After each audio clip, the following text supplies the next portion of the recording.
প্রার্থী তালিকা প্রকাশ হতেই প্রার্থীকে নিয়ে মিছিলে হাঁটল সিপিআইএম। ২৬ বিধানসভা নির্বাচনের দিন ঘোষণা হতেই প্রার্থীর তালিকার দিকে তাকিয়ে পাখির চোখ করে থাকেন রাজ্যবাসী।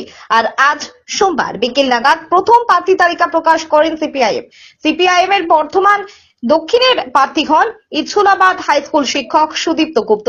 প্রার্থী তালিকা প্রকাশের পর সিপিআইএম এর মধ্যে দেখা গেল উচ্ছ্বাস। এরপর আজই সন্ধে নাগাদই প্রার্থীকে নিয়ে মিছিলে বেরিয়ে পড়েন সিপিআইএম। ইতিমধ্যে শহরের বেশ কয়েকটি এলাকাতেই প্রচার সারেন সিপিআইএম প্রার্থী সুদীপ্ত গুপ্ত। সিপিআইএম এর প্রার্থী সুদীপ্ত গুপ্ত বলেন, সিপিআইএম এর প্রতি মানুষের একটা ভরসা আছে। গত 15 বছর রাজ্যের তৃণমূল আর কেন্দ্রের বিজেপিকে মানুষ দেখেছেন। মানুষ বুঝতে পারছেন মানুষের রুটি রুজির জন্য একটা প্রতিবন্ধকতা সৃষ্টি করছে। গত 34 বছরে বামফ্রন্টের লড়াইয়ে মানুষের রুটি রুজি যে জায়গায় ছিল, সেই রুটি রুজির আজ আক্রান্ত আমাদের শিক্ষা, আক্রান্ত আমাদের পেশা, আক্রান্ত আমাদের নারীরা।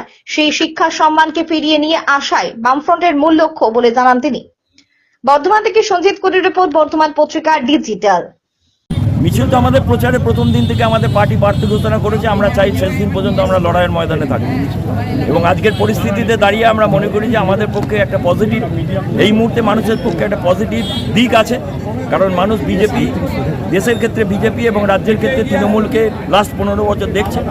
স্বাভাবিকভাবেই মানুষ বুঝতে পারছে মানুষের রুটি রুজির ক্ষেত্রে এরা প্রতিদিন প্রতিবন্ধকতা তৈরি করছে।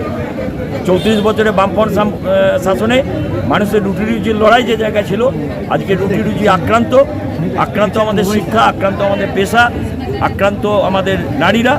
সামগ্রিক দিক থেকে আমরা মনে করি যে আগামী দিনে পশ্চিমবাংলার যে গৌরব যা আমাদের ছিল সেটা ফিরিয়ে নিয়ে আসাই আমাদের মূল লক্ষ্য। রুটি রুজি সংগ্রাম, বেকার সমস্যা সমাধানের ক্ষেত্রে আমাদের লড়াই থাকবে। রাজ্য সরকারের সিদ্ধান্তের ফলে রাজ্যের প্রায় 8,207টা স্কুলকে বন্ধ করে দেওয়ার পরিকল্পনা গ্রহণ করেছে। আমরা চাই শিক্ষার সম্প্রসারণ। নারী নির্যাতনের বিরুদ্ধে আমাদের রাজ্য আগে নারী নির্যাতন ছিল না। আজকে কৃষকরা ফসলের দাম না পেয়ে আলু চাষিরা আত্মহত্যা করছে।